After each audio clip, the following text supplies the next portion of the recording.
इमरान खान को रिहा किया जाए। इंतखाबात चाह रहे हैं, इतनी बड़ी पार्टी को इजाजत ही नहीं है हिस्सा लेने की। यकजहती के लिए, इत्तेहाद के लिए बनी है, तो उसके लिए कुर्बानी दे थोड़ी सी और बड़े बन जाए। इमरान खान को रिहा करेंगे तो हम हिस्सा लेंगे, वरना हम हिस्सा ही नहीं लेते। तो मुस्लिम लीग का मेंबर हूँ मैं, इमरान खान के साथ हूँ, ये भी लिख लें मेरी तरफ से। ना जरदारी को बनाना है, ना मियाँ साहब को बनाना है, ना मरियम को बनाना है, ना शहबाज शरीफ को बनाना है, ना इमरान खान को बनाना है। अस्सलाम वालेकुम नाज़रीन, मैं हूं आपका मेज़बान अली तारिक और आप देख रहे हैं कैपिटल टीवी। हमारे साथ इस वक्त सीनियर सियासतदान मखदूम जवेद हाशमी साहब मौजूद हैं। जवेद हाशमी साहब, बहुत बहुत शुक्रिया आपका कीमती वक्त देने का। सर, इस वक्त मौजूदा सियासी सूरत हाल के ऊपर आपसे बात करेंगे। सर, मुस्लिम लीग नून जो है वो दावा कर रही है कि उनके वज़ीर आज़म आ रहे हैं नवाज शरीफ साहब चौथी बार, और PTI के साथ जो कुछ हो रहा है वो आपके सामने है। तो आपको लगता है कि नवाज शरीफ साहब जो हैं एक बार फिर वजीर आजम बन पाएंगे? सर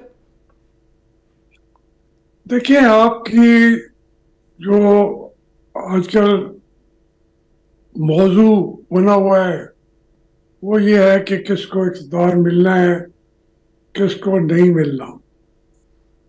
मैं हालात को और तरीके से देख रहा हूँ। कल हमारी सुप्रीम कोर्ट ने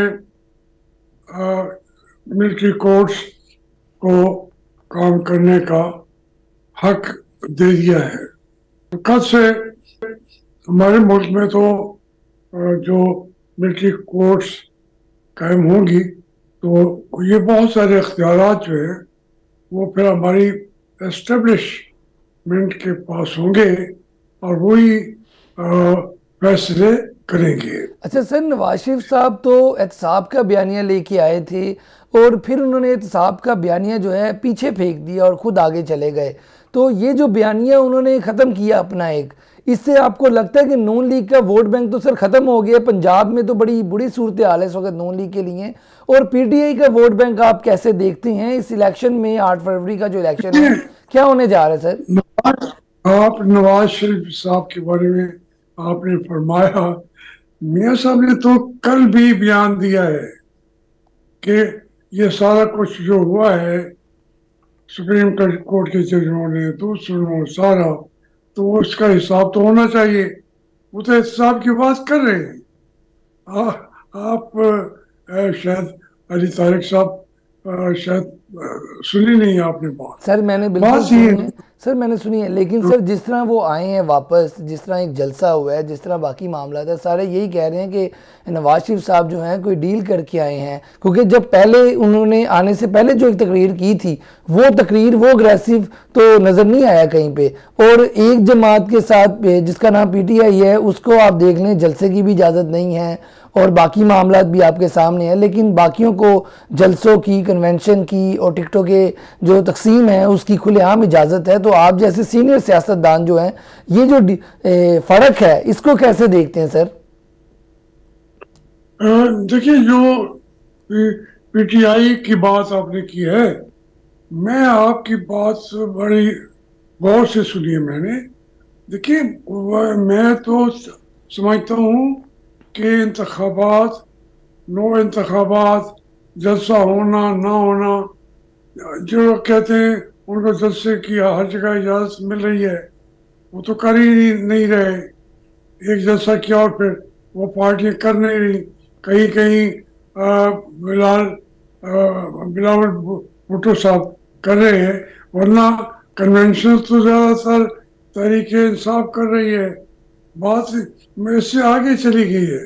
तारिक साहब, बात जो है अब पूरे मुल्क को अगर हम बचाना है तो सब पार्टियों को बिल्कुल मिलके एक, जो आप इक्वल लेवल की बातें कर रहे हैं, इन्हें मुतालबा करना चाहिए मियां नवाज शरीफ साहब को भी और बिलावल साहब को भी, मौलाना फजल रहमान साहब को भी, सब जमातों को, कि पहले इमरान खान को रिहा किया जाए।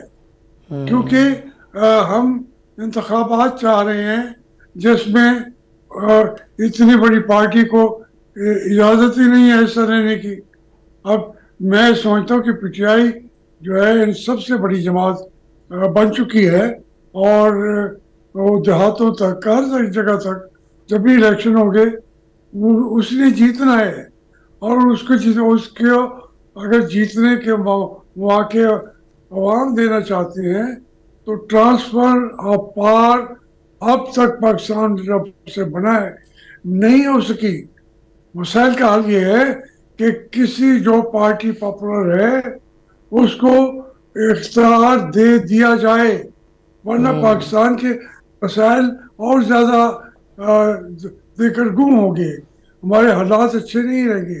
अच्छा सर, तो ये बताएं कि तरीके इंसाफ, जैसे आप भी बता रहे हैं और इस वक्त नज़र भी आ रहा है कि उनका वोट बैंक सबसे ज़्यादा है, बड़ी जमात है, तो उनका इस वक्त इलेक्शन में क्या आपको नज़र आ रहा है कि इलेक्शन में जीत पाएगी, सीटें निकाल पाएगी, या फिर उनके लिए अभी भी मसला है? नहीं नहीं, वो उनको तो हिस्सा ही नहीं लेने दिया जाएगा ना। अच्छा। अगर एक ज़ाहिरी तौर पर कहा भी जाए, उनको कौन सा कैंडिडेट जो है मैदान में जाके कागजात भरेगा नॉमिनेशन के, वो उस पार्टी को। लेकिन मैं कहता हूँ जब तक आप इमरान खान को रिहा नहीं करवाते मुकदमा चलते रहेंगे। 9 मई का मुकदमा भी चलाना है, चला रहे हैं, दूसरे भी चला रहे हैं, चलते रहते हैं। लेकिन भाई, इस कौम के लीडरों ने जो डैक थी अयूब खान के वक्त, उन्होंने भी कहा कि शेख मुजीब को रिहा किया जाए। तो जो अगरतला साजिश केस है वो चलता रहेगा। लेकिन बात ये, इसी तरीके से अब्दुल गफ्फार खान साहब को और मरी साहबान को, विजिंजो साहबान को, तो मैगल साहबान को उन्होंने रिहा किया। हालांकि उनको असम रियाज हुसैन साहब ने हैदराबाद ट्रिब्यूनल में सबको उनकी पार्टियां खत्म कर दी थी। सर, नवाज शरीफ साहब का इतना कद ज्यादा मजीद बढ़ जाएगा अगर ये आपकी बात वो मान लेते हैं, तो आप उन्हें मशवरा क्यों नहीं देते कि आप खुद हाथ बढ़ाएं नवाज शरीफ साहब? मशवरे अब वो भी सुन रहे हैं मेरे मशवरे को, कोई नहीं सुनता। अच्छा। इमरान खान भी नहीं सुनता, फिर मुझे उसको छोड़ना पड़ता है। तो नवाज सर, शरीफ साहब भी नहीं सुनता। लेकिन मैं ये बातें उन तक पहुंच रही हैं, हर जगह पे मैं बात करता हूँ, लिखता हूँ, बोलता हूँ, पढ़ता हूँ। तो मैं तो अपना मशवरा, मुफ्त का मशवरा लेके बैठा हूँ कि अगर उन्होंने भी सियासत में अपना मकाम रखना है तो वो सारे मिलके इमरान खान को पहले रिहा कराएं, फिर उसके बाद दूसरे मामला बैठ के करें उनके साथ। अच्छा सर, आसिफ अली जरदारी के बारे में कहा जाता है कि वो जी सबको मना लेते हैं, मुफाहमत की सियासत करते हैं, तो उनके हवाले से आपको क्या ख्याल है कि उनको नहीं चाहिए इस वक्त वो कदम बढ़ाएं और चेयरमैन पीटीआई के हवाले से, जो बानी चेयरमैन है, उनके हवाले से बात करें, उनको रिहा करवाएं, या बात ही कम अज़ कम नून लीग से करें कि इनको बाहर निकाल लेते हैं और इलेक्शन फिर लड़ लेते हैं, ताकि इलेक्शन भी जो है मुतनाज़ा नहीं होगा? क्योंकि अगर ऐसे इलेक्शन होता है तो आपको तो पता है कि फिर इलेक्शन कौन मानेगा और फिर ज़्यादा मुल्क में अफरा तफरी पैदा होगी। जी बिल्कुल, मैं आपसे मुतफिक हूँ। इसके लिए जरदारी साहब का रोल क्या है या नहीं है, जो भी इस फील्ड में है, जरदारी साहब की भी ये जिम्मेदारी है, मेरे नवाज शरीफ की जिम्मेदारी है, मेरी आपकी, कि हम इन पार्टियों को कहें कि पहले आप एक सियासी पार्टी का रोल तो अदा करें। आप कोई जाती जो है एक दूसरे से इंतकाम लेने के लिए तो पार्टियां नहीं बनी हुई। ये पार्टियां तो मुल्क की यकानकत के लिए और यकजहती के लिए, इत्तेहाद के लिए बनी है। तो उसके लिए कुर्बानी दे थोड़ी सी और बड़े बन जाए।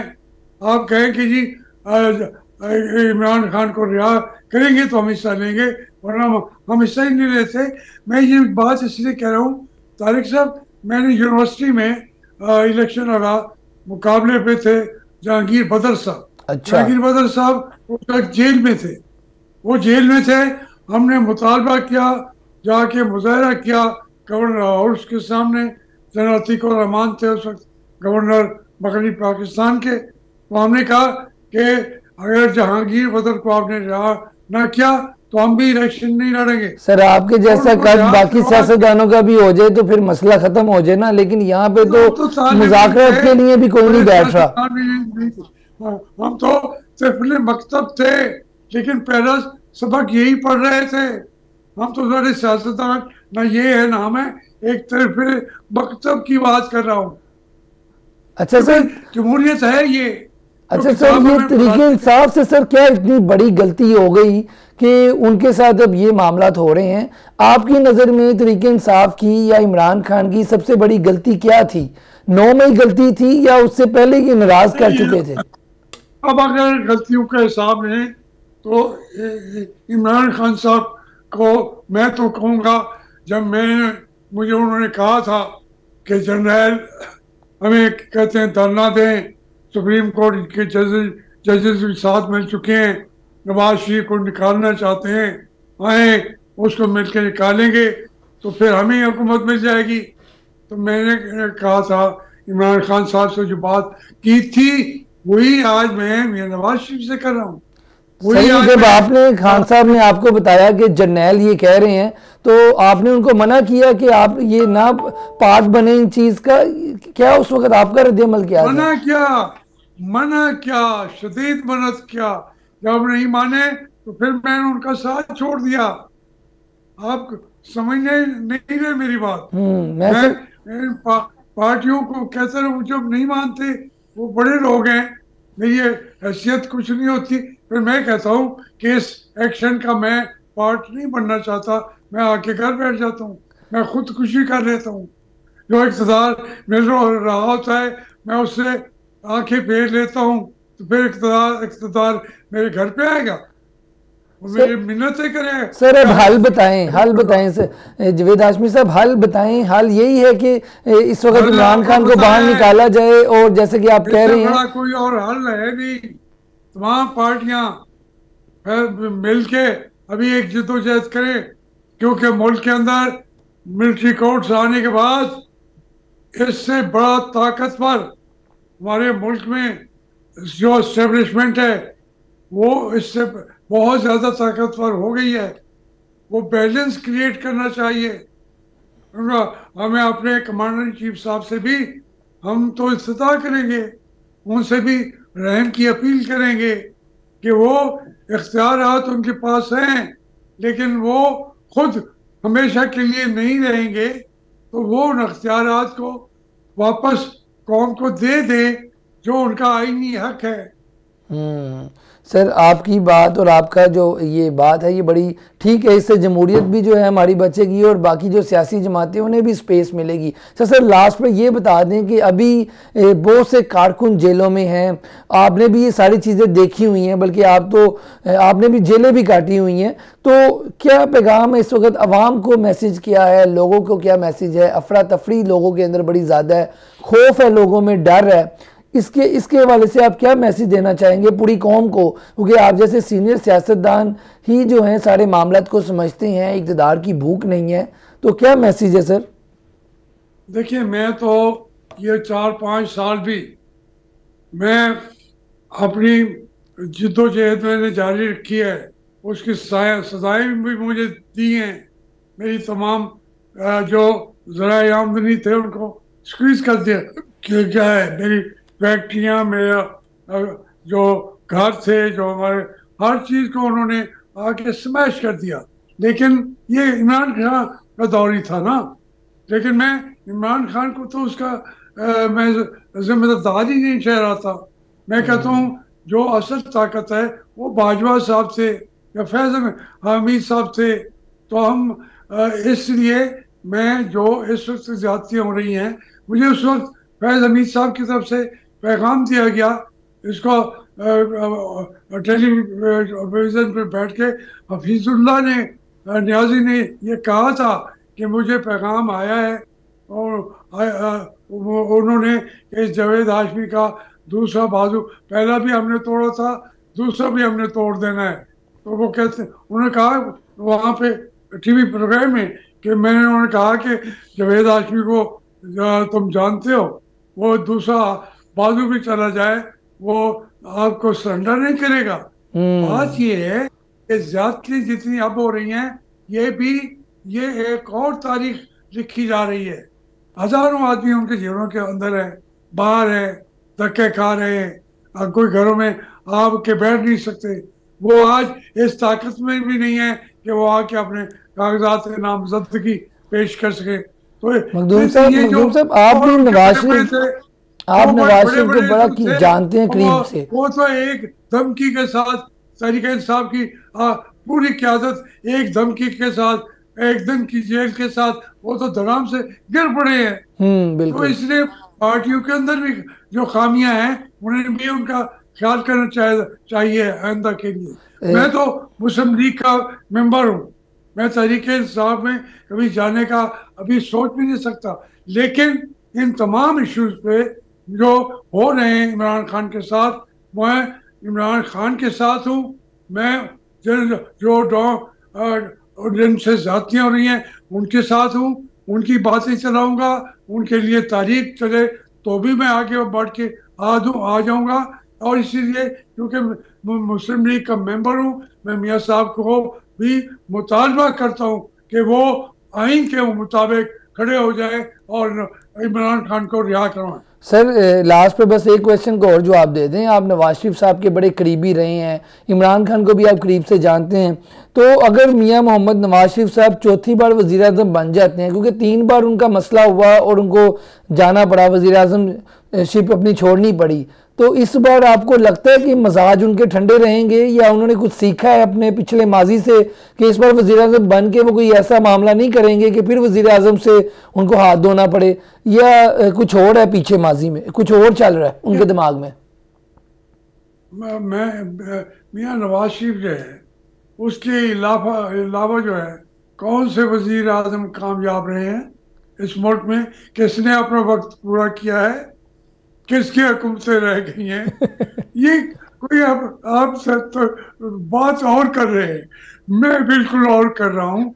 मेरे भाई गलतियां इनसे हुई हैं या नहीं हुई, वो गलतियां इन सब ने अपनी पार्टियों को जमहूरी पार्टी नहीं बनाया, बाकी कोई गलती नहीं की, फिर भी घर भेज दिया जाता है। और बाकी मियां नवाज शरीफ तो कल से फिर बात कर रहे हैं, वो सीखें क्या सीखेंगे, सीखा हुआ है। इसलिए मैं तो खैर मैं तो समझता हूँ उनको किसी ने नहीं बनाना, और ये भी लिख लें मेरी तरफ से, वो सुन रहे हैं, ना जरदारी को बनाना है, ना मियाँ साहब को बनाना है, ना मरियम को बनाना है, ना शहबाज शरीफ को बनाना है, ना इमरान खान को बनाना है। तो पीछे रह कौन गया सर जी? जावेद हाशमी साहब पीछे रह कौन गया? फिर जो पीछे रहता है वो बाद में आके अपनी पहले माँ की कब्र तलाश करेगा और वो पीछे वाला आगे आ जाएगा। सर ये तो आपने बड़ी अहम बात कर दी है हाशमी साहब, और आपका बहुत बहुत आपको बता रहा हूँ, मैं अपने तजर्बे की बुनियाद पे कह रहा हूँ, और ये 60 साल का 64 साल का तजर्बा है। 1964 में जेल में बैठा था, अयूब खान की जेल में 1964 में, 14-15 साल मेरी उम्र थी। मतलब कि आप कह रहे हैं तमाम सियासी जमातों के जो कायदीन हैं और इनकी जो औलादें हैं वो भी नहीं जो है वजीर आजम बन पाएंगी? नहीं, कोई नहीं बन सकता। ठीक हो गया, बहुत जो होना था वो जो हो गया, वो उसको भी याद करें, खुश हो या परेशान हो, बस उसी माजी की खुशी पे रहे। बहुत शुक्रिया मखदूम जावेद हाशमी साहब की, आप गुफ्तगू सुन रहे थे। आज के प्रोग्राम के साथ मुझे दें इजाज़त, अल्लाह हाफिज़।